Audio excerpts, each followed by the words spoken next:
Hey everybody, this is James here, and we're taking a look at the Burton Landlord. It's they brought back the Malolo and called it something different, made some tweaks to it. It's still got, like, I sometimes keep forgetting and calling it the Malolo, but it's got some new tech. They basically modernized the old discontinued Malolo, and it makes this a really fun board.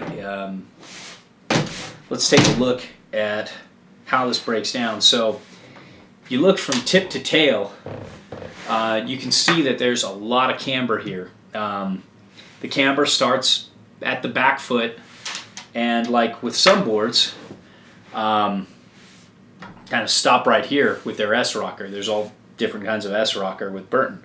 So this one actually extends past the front binding, and then you can kind of see the rocker in the, after the binding. It's just a slow, mellow, gradual rocker.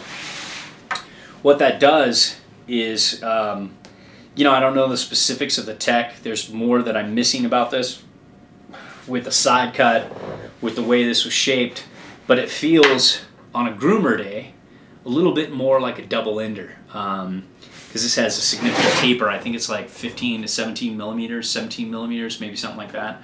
And that's a lot. That's a lot of taper. That's like more than 1.5 centimeters. So the nose is definitely bigger than the tail, and usually that gives you a much more surfy kind of off the back foot, and one of the problems of washy ride. So they've made this a little better so it doesn't feel like it wants to wash out as much, because you don't have this nose really engaging, this wider nose really engaging in the turns like you do the tail.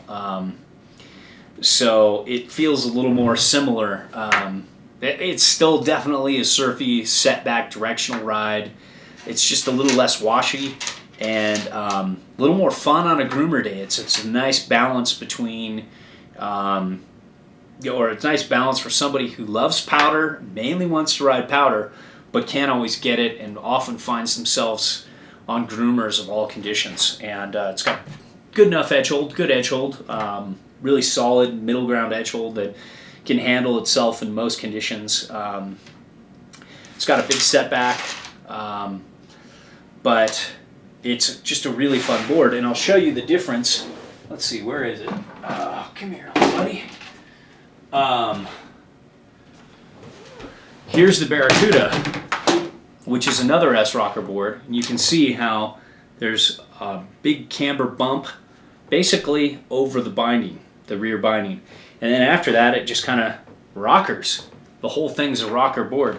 So this is definitely more of a powder board for us. You can still ride the groomers with it and have a good time. Very surfy, very off the back tail, off the back foot. Where this, you can see, if we switch again, just so you can get an AB, there's a lot more camber going on here. A lot more of an old school feel. That's a nice balance between, it's still a powder first board, but it's definitely a very close groomer second board, free ride board. They're both powder boards in our opinion, but you could easily argue this is a free ride board too. So I hope this helps. It's a fun board. This is one of our favorites for powder, but I couldn't fault you at all. Actually, I own this and I like it a lot. So it's just for a different type of rider. I think this has a wider appeal, but this is still just a great, super fun board in powder and groomers for that directional free rider.